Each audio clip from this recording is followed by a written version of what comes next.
What up, what up? Good morning, ladies and gentlemen. You guys already know who this is. JP with PMP, Jose Ponce with Ponce and Ponce Realty.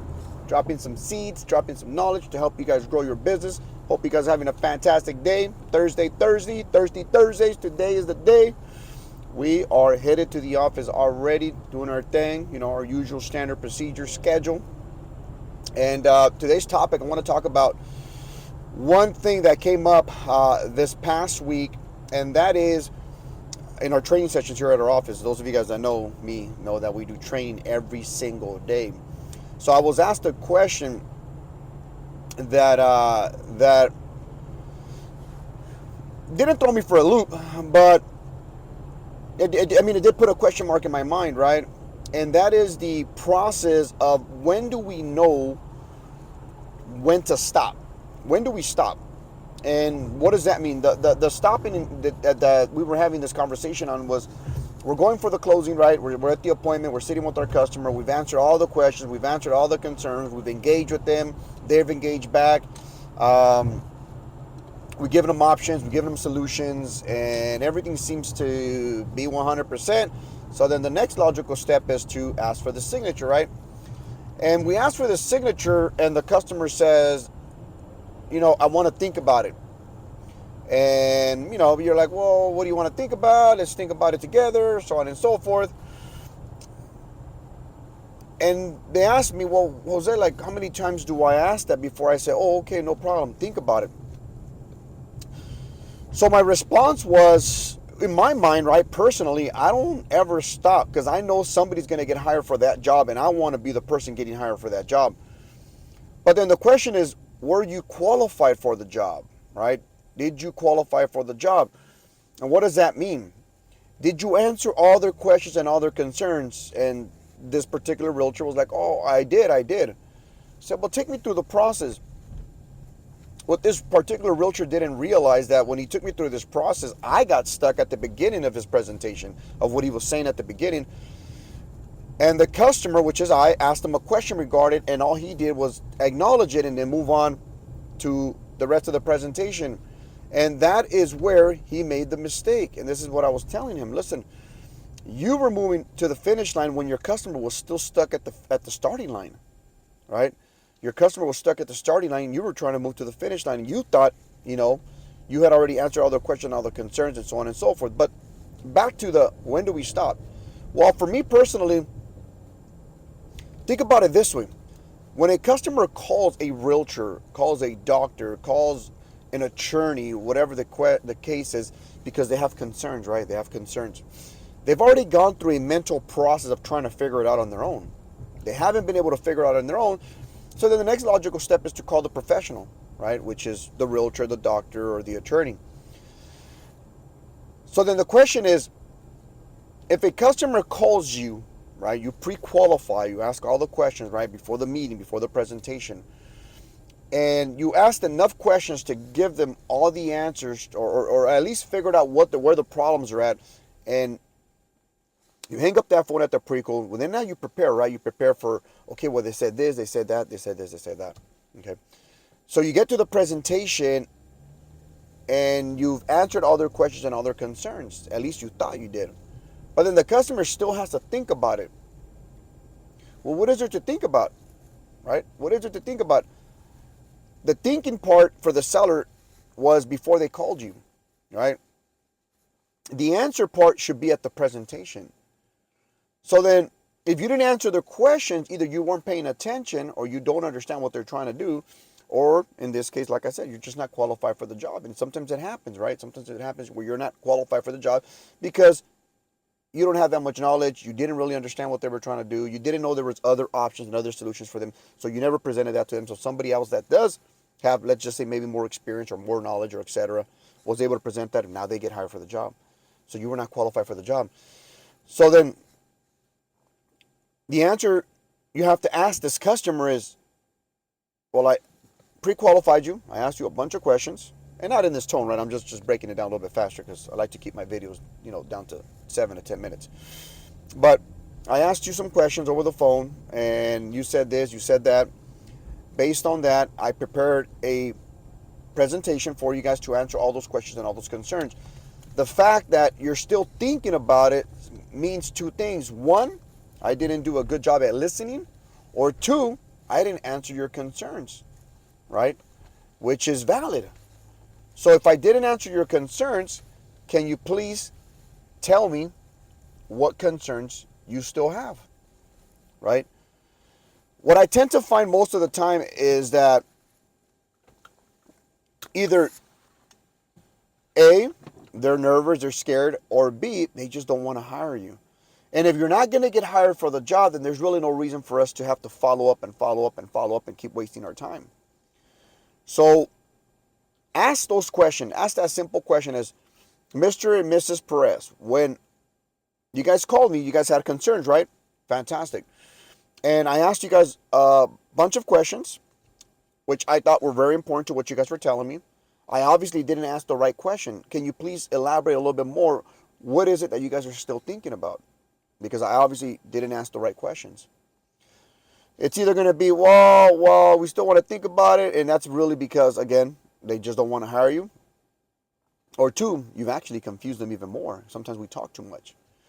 So as you ask that question, the customer is going to give you their smoke screen. We just don't make rational decisions so quickly, blah, blah, blah, blah. And my response to that is, you're absolutely right. You shouldn't have to make a decision this quickly to sell your house, right? But think about this. Right now, we're not signing a contract to sell your home. We're signing a contract to put your home on the market, to get you the answers that you guys still have, which is how much can my home sell for? How much am I going to be able to net? Based off that, when the offer's in, now you guys got to really think about signing that contract to sell the home, because I'm not buying the home. So the contract you guys are signing, or the authorization, which I like to call it authorization, because it is an authorization, is to get you guys the answers that you guys still have. So I expect you guys to still have questions and still have concerns up until the point when we get the offers. Most customers by that time are in and, okay, we get it, we understand. Or they'll try to, go a couple more times. We still want to think about it. So after the third time, if they still want to think about it, then now I start to get a real clear picture that, one, they're not going to hire me, or two, they have already considered hiring another realtor. So I can't tell you the answer to the question is, I can't tell you when to stop. I can't tell you that because I don't know what questions you're asking as this conversation is going on. If they're valid and strong questions and you're getting valid and strong responses, then it's only logical to put the home on the market and hire me, right? So these are some of the things as a new realtor you have to master. It's a gut feeling. It's a gut feeling, right? Of where this conversation is going. Are they really telling me the truth, or are they not?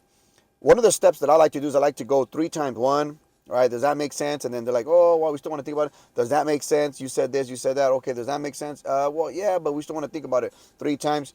And after the third time, I get a pretty clear picture of, are they making a logical decision or are they making an emotional decision, right? An emotional decision is, we're going to hire my cousin. Okay? Well, that's emotional. I'm not going to win that one, right? But I can win on the logical side of things. Meaning my process, the sales price, I know the market, whatever the case is, right? If it's a logical decision they're making because the other realtor said they can get me more price for the home, then we get more into the emotional side of things of, well, that realtor is lying to you. How are they proving this to you? So on and so forth. It's a very lengthy process, and I feel that if a customer has questions and your job is to show up, answer those questions for them, and you're not able to answer those questions for them, then you're not qualified for the job and you should not be hired for the job. But if you've answered all their questions, you've answered all their concerns, what is the real reason why they have to think about it? Because they don't want to hire you. Everything else makes sense, right? They don't want to hire you because your price is too low. Everything else makes sense. They don't want to hire you because your commission is too high. For them, it just doesn't make any sense. So we got to get to the root of the problem. 1, 2, 3. By that time, usually the customer kind of gets tired, it feels quartered, and they'll tell you, you know what, it's your commission. you know what? It's your sales price. So on and so forth. So I wanted to share that with you because that was a really good question. It's one of those that's probably the hardest part. But remember, our pre-qual, when we pre-qualify, is to give a strong presentation. If you have a strong pre-qual, you should be able to have a strong presentation. And if you have a strong presentation, you should be able to have a strong closing. But if any one of these fails, it failed, we got to find out why.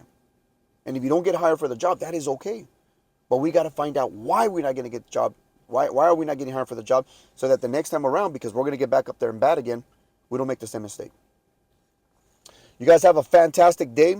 Great talking to you guys once again. I'm back live, back on this YouTube channel, helping you guys grow your business. I hope to see you guys on the next one. Please drop me a like. That really helps the algorithm. I'm trying to build this channel up. Drop a comment.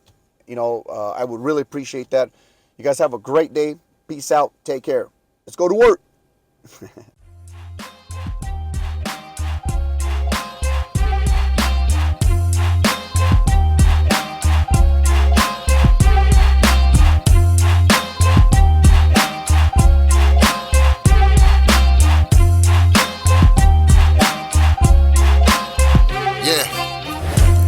I was a bat out of hell. One look at me, you think that I was destined to fail. 16 with the homies, ended up in a cell. And my crimes got much bigger on a different scale. Used to run around the hood, throwing my name up. Now they can't tame me and can't smoke enough. Man, this shit getting old, must be growing up. Any lesson life was teaching, I was showing up. You know I gotta thank my mama for her holding us down. 4 kids, she a soldier, nothing breaking her down. Welfare, food stamps, 10 toes to the ground. She the reason why we get it, how we getting it now. And thank God for my big bro Lorenzo, yo. Put some clothes on our backs when our funds got low. Yeah, I really came from nothing, I stay humble, bro. Grind hard and I hustle, that's the life I know. Yeah, so many things done changed. Deep rooted with my brothers, they gon' know our name. Told Ricardo, ain't no felon, we gon' kill this game. And if we take a couple losses, we gon' build on pain. See, whatever didn't break us, that's what's making us now. 17 became a father, had a reason to smile. You go hard or go broke, you can't live in denial. I chose one, went dumb and started winning in style. Fast forward 10 years, selling cribs to the people. 5 companies deep, hardest working Latinos. All muscle boy like a 6'5" El Camino. We the Ponce brothers, reppin' San Bernardino. Yeah, we do this for familia. You know, behind every great man is a great woman holding us down. Yeah. And our seeds are the next generation. And we teach them everything we know so that they may build on what we built.